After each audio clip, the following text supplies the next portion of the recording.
Hi, this is Len Furman, the sports time traveler, with a story that's very dear to my heart as a longtime track athlete. It's titled 1954. Roger Bannister attempts the 4-minute mile. Subheading: Britain's top miler attempts to beat Australian John Landy and American Wes Santee in the global race for the first sub 4-minute mile. I start with an introduction from the sports time traveler. Last week, my story was about a golfer I idolized growing up, Johnny Miller, and whether or not Miller was the first to break the 60 barrier on the PGA Tour, what some thought was impossible. You can read or listen to that story in the link I have in the written version of the Substack article. Today's story is similar. It's about another one of my all-time favorite athletes, Roger Bannister, who unequivocally did break a barrier that was previously thought impossible, the 4-minute mile. Bannister's autobiography, 4-Minute Mile, is the only autobiography I've ever read 3 times. He was a brilliant man, an Oxford graduate who became a celebrated neurologist. Bannister was more proud of his contributions to the field of medicine than he was of the 4-minute mile. But the 4-minute mile made Roger Bannister world famous in 1954 at a time when track and field was one of the most widely followed sports. The sports time traveler was a competitive track and field athlete for over 40 years myself, and my favorite event was the mile. While I never got below 4:20, I did stick around in the sport long enough to win the silver medal in the 1500 meters at the World Masters Games in 2005 at age 41.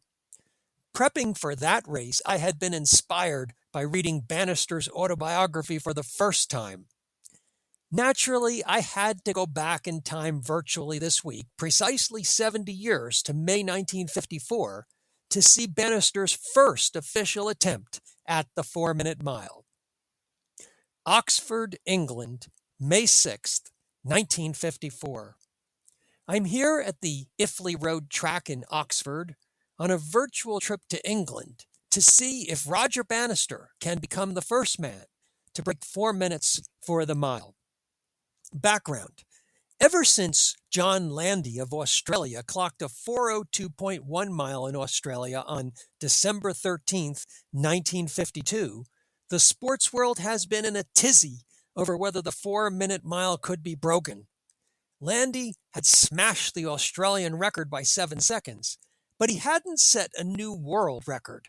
That still belonged to Gunder Haig of Sweden, who had run 4:01.4 in 1945. While most of the athletics world had been on pause for the duration of World War II, track competitions were still going on in neutral Sweden, where Haig and fellow Swede Arne Andersson had alternated in lowering the mile world record 6 times from 4:06 to 4:01 between 1942 and 1945.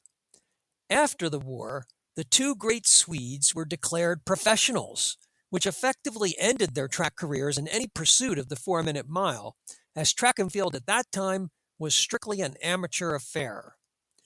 Athletics in the rest of the world had been stunted by the devastation of the war and took years to get back in shape. But as 1953 began, Landy, who hadn't even reached the 1952 Olympic final, had put the 4-minute mile on notice. It was just a matter of time, literally. In London, Roger Bannister, England's top miler, who had finished a close 4th in the 1952 Olympics, suddenly found the goal he needed to inspire him to continue training while in medical school. In his autobiography, he wrote, "The 4-minute mile had become rather like an Everest, a challenge to the human spirit." On June 27, 1953, at the Motspur Park track in London, Bannister arranged to run a mile during a Surrey Schools track meet.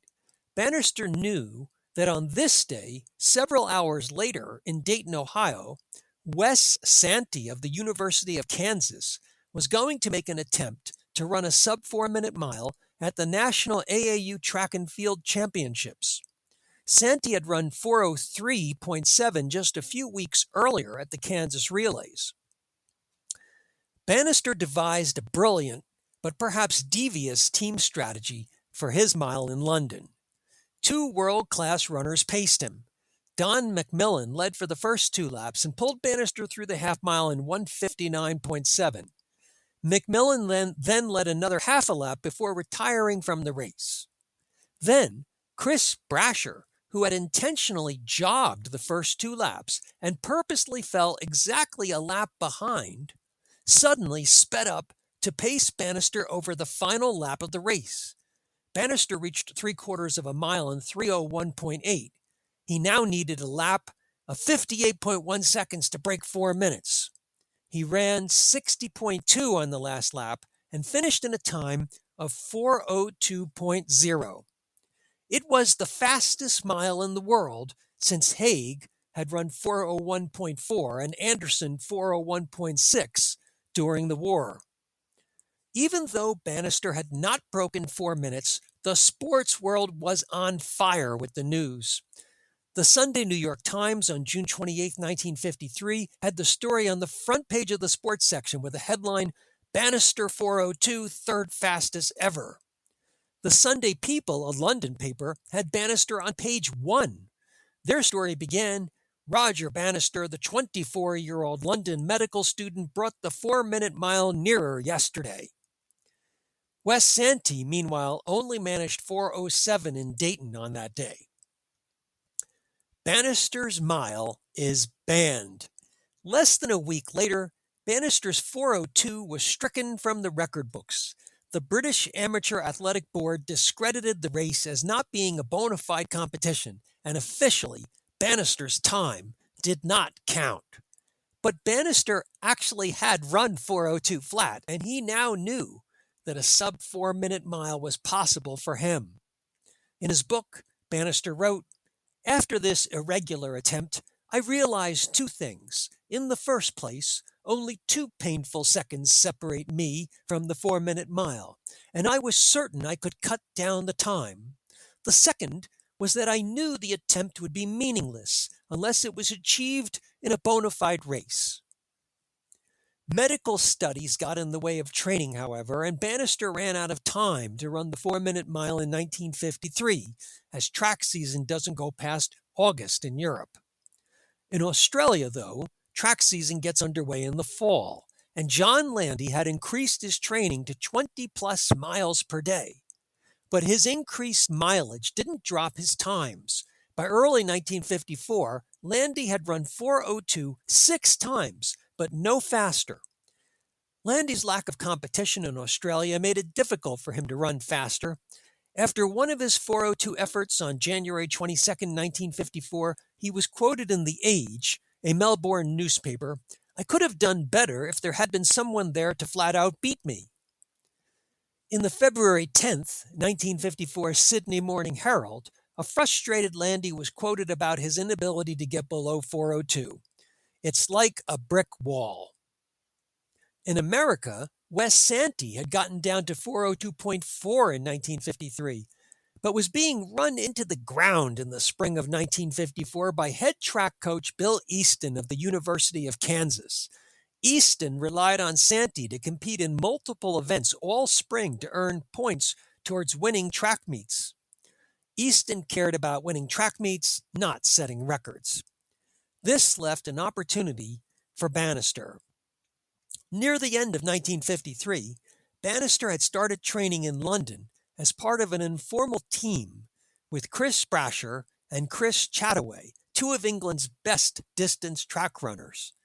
Bannister did not use a coach, although he did consult with Brasher's coach, Franz Stampfel. But it was Bannister who designed his own training program, treating his workouts like science experiments. Due to his severe time constraints as a medical student, he also maintained low mileage and focused on high-quality intervals. In his book, Bannister writes, "In December 1953, we started a new intensive course of training and ran several times a week a series of 10 consecutive quarter miles, each in 66 seconds. Through January and February, we gradually increased the speed, keeping to an interval of 2 minutes between each. In a March 1954 article in the New York Times, Gunder Haig predicted that Bannister would be the one to break the 4-minute mile because Bannister has brains. He doesn't overtrain. But Bannister notes that he hit his own barrier in the early spring of 1954. By April, we could manage them, the 10 quarter miles, in 61 seconds. But however hard we tried, it did not seem possible to reach our target of 60 seconds. We were stuck. Roger decided to take a break from training. He and Chris Brasher went on a hiking trip to Scotland. As Bannister describes it, the weekend was a complete mental and physical change. We climbed hard for the 4 days we were there. There was an element of danger, too. I remember Chris falling a short way. We suddenly became alarmed at the thought of taking any more risks. Bannister and Brasher returned to London, and they immediately had a breakthrough in their training. As Bannister described, when we tried to run those quarter miles again, the time came down to 59 seconds. This was the confidence builder Bannister desperately needed. Now he could visualize running the 4-minute mile. He finalized his plans to run his first mile race of the year on May 6th at the very same track at Oxford where he had run his first competitive mile and had run many times in his years as a student. He also gained the agreement of Chris Brasher and Chris Chataway to run in the mile with him. Unlike the sham mile Bannister had run the prior summer in London, this one would be an official event in an official track meet and with no shenanigans. Bannister, Brasher, and Chataway would be running for the AAA, the British Amateur Athletic Association, against a team from Oxford. Now, Bannister shifted his training to a series of time trials. In his book, he wrote, "I now abandoned the severe training of the previous months and was concentrating entirely on gaining speed and freshness. I had to learn to release in 4 minutes the energy I usually spent in half an hour's training." He ran several half-mile and three-quarter-mile time trials in the last couple of weeks of April. On April 14th, he ran a 3/4 and 3:02. On April 24th, he ran another three-quarter-mile time trial with Chris Chataway at the Motspur Park track in London in 3 minutes flat. And then came the last three-quarter time trial on April 28th at a track in Paddington in London. For this one, his good friend Norris McWhirter came to the track to time him. Note from the Sports Time Traveler. I interrupt this article to inform you that Norris McWhirter and his twin brother Ross were fellow Oxford graduates of Bannister. They ran as sprinters on the track team. They also co-founded the Guinness Book of World Records in 1955. Now back to 1954. Bannister placed significant importance on this final time trial at Paddington, near St. Mary's Hospital, where he was in medical training. In his book, he wrote, "I felt that 2 minutes 59.9 seconds for the three-quarter mile in a solo training run meant 3 minutes 59.9 in a mile race. A time of 3 minutes 0.1 seconds would mean 4 minutes 0.1 seconds for the mile, just the difference between success and failure." McWhirter timed Bannister in precisely 2:59.9. Bannister now knew the 4-minute mile was achievable. The race at Oxford. The mile run on May 6, 1954, was going to take place as part of a dual track meet between Oxford and the AAA, the British Amateur Athletic Association. Bannister, Brasher, and Chataway would all be running for the AAA. The meet would take place at the Iffley Road track in Oxford, where Bannister had run countless times when he was a student at the university. Outside of England, few sports writers knew of this meet. In the USA, not a single newspaper had any pre-meet coverage. Speculation in America had been that perhaps the 4-minute mile could be broken at the National AAU meet in late June. The Manhattan Mercury newspaper in Kansas on April 19, 1954, indicated that the field at the AAU meet would include Wes Santee and other international stars, possibly Bannister and 1952 Olympic champion Josie Bartle. In Canada, the newspapers were focused on what might take place in the west coast province of British Columbia in midsummer. On April 26, 1954, the Hamilton Spectator in Ontario, Canada, speculated that the 4-minute mile might be broken at the British Empire Games, which were set to start in Vancouver on July 30th, since it was likely that Roger Bannister and John Landy would race head-to-head in that meet. The first mention of the meet at Oxford in any newspaper was not until the Liverpool Daily Post in England wrote about it in a brief article on April 30th, 1954. The headline on page 8 was simply, "Fast Mile Likely at Oxford." 4 days later, on May 4th, 1954, the Evening Post in Nottingham, England, noted that either Bannister or Chataway may both get somewhere near the world record of 401.4 at the Oxford track meet. On the day of the race, Bannister writes in his book about his mindset. "In my mind, I had settled this as the day when every ounce of strength I possessed, I would attempt to run the 4-minute mile. I had reached my peak physically and psychologically. There would never be another day like it. I had to drive myself to the limit of my power." The race on May 6th was broadcast live by BBC Radio. The radio announcer was 1924 Olympic 100-meter champion Harold Abrahams. Note from the Sports Time Traveler. I interrupt this article once again as I wish to inform you that Harold Abrahams was the featured character in the movie Chariots of Fire, which won the Oscar for Best Picture in 1981. Now back once more to 1954. The race went off as scheduled at 6 p.m. on a blustery day, May 6, 1954. The stadium announcer for the race was Norris McWhirter. You can watch the race as I experienced it in a video which I have in the written version of the Substack article. The video is actually narrated by Roger Bannister. Brasher led for the first 2 laps, with Bannister right on his heels. Shortly after the half-mile mark, Brasher gave way to Chris Chataway, who took over the pacing after the first turn of the 3rd lap and kept right on going through the first turn of the final lap. Bannister then burst past Chataway at the top of the backstretch on the last lap and drove hard all the way to the finish line. My favorite part of the tape is at the 350 mark on the video, when Bannister, who was now nearing the final turn, says, "I felt the moment of a lifetime had come." Bannister thrust himself through the finish line and then appeared to be in a total state of exhaustion. In his book, he writes, "My effort was over and I collapsed, almost unconscious." The announcement of the winning time. A short while after the conclusion of the event, Norris McWhirter's voice boomed from the stadium's loudspeaker.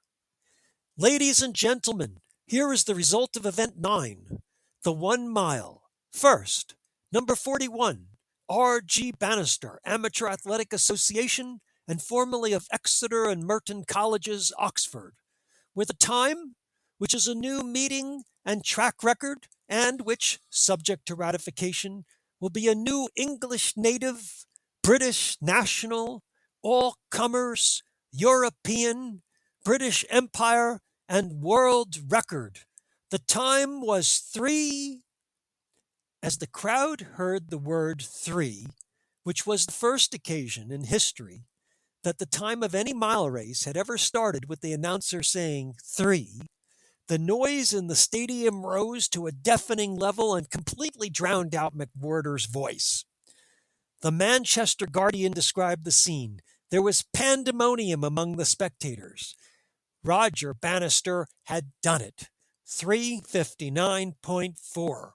Bannister had smashed the barrier. He had proven the 4-minute mile was possible. Chataway had finished second in 4:07.2. Tom Hewlett, also running for the British AA team, finished third in 4:16. Hewlett told the Evening Telegraph in Derby, England, that Bannister had come up to him in the locker room prior to the race and told him, "Don't bother trying to keep up with Chris and myself. We're going all out."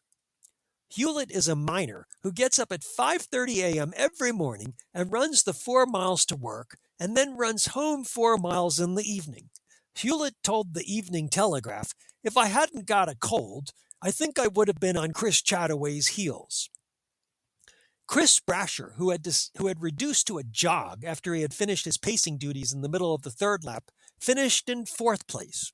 His time was not mentioned in any of the newspaper results. Neither were any of the Oxford runners' times mentioned. Once Bannister had recovered, he writes in his book that, "I grabbed Brasher and Chataway, and together we scampered around the track in a burst of spontaneous joy. We had done it, the three of us. We shared a place where no man had yet ventured, secure for all time, however fast men might run miles in the future." Newspaper accounts. On Friday, May 7, 1954, news of Bannister breaking the 4-minute mile barrier was on the front page of nearly every major newspaper in the English-speaking world, including the Philadelphia Inquirer, the Los Angeles Times, the London Daily Telegraph, the Sydney Sun, and the Ottawa Citizen. The entire back page of the New York Daily News had a banner headline, "Runs 359.4 mile," with a subheading, "Bannister first to shatter 4." The New York Daily News story on the race called Bannister's Mile, "the greatest feat in track and field history." The New York Times front page article spoke of Bannister's mark in the type of terms that might have been expected had Bannister been the first man to walk on the moon. Drew Middleton, in a special to the Times, wrote that Bannister had achieved one of man's hitherto unattainable goals. The London Daily Mirror reflected Britain's pride, as their front page headline read, "4-minute mile, it's ours." The article proudly proclaimed the greatest achievement in athletics history. The Birmingham, England Evening Mail, page 1 headline read, "World congratulations for Roger Bannister." The article noted, "Congratulations to Roger Bannister are pouring in from sportsmen and trainers all over the world. Telegrams were arriving at his home at a rate of 1 a minute." An AP article that ran in newspapers across America included the time splits for every 220 yards of the race: 28.7 at 220, 57.5 at the 1/4 mile mark, 127.5 at 660 yards, 158.2 at the half mile, 229.6 at 1100 yards, 3 minutes, 0.5 seconds at the 3/4 mile, 330.5 at 1540 yards, and 359.4 at 1760 yards, 1 mile. Bannister had run the final 220 in 28.9 seconds. The London Daily Mirror reported that a remeasurement of the track taken for official records purposes showed the track actually measured 1 mile and 2 inches. After the race, Jack Crump of the London Daily Telegraph spoke with Bannister about the race. Bannister described how the wind was so strong before the race that he and others were questioning whether the attempt should even be made at all on that day. Bannister then decided, as he told Crump, "I thought myself, however, that here was a chance to do it, and although I felt pretty tired at the end, I knew I would just about make it. The wind may have cost the runners some seconds." Medical studies take a backseat to celebration. Following the breaking of the 4-minute barrier, the trio of Bannister, Brasher, and Chataway participated in a night of merriment consistent with the magnitude of their accomplishment. The London Evening Standard reporting corps followed them and detailed their late-night partying. The all-caps headline on page 5 on May 7th read, "Bannister and his pacemakers go dancing until dawn." The article started, At 5 o'clock this morning, Roger Bannister, the 4-minute miler, was crooning "Time on My Hands" into the microphone at a West End club. The Evening Standard article indicated that Bannister, Brasher, and Chataway, accompanied by 3 women, quote, started at the Chelsea Club, went on to the nightclub. The band stopped playing and the club officially closed at 3:30 a.m., but the band leader and drummer stayed on to play for the 3 athletes and their partners. There was champagne for them from their host. Bannister was quoted, "We live normal lives. A late night champagne now and then doesn't hurt."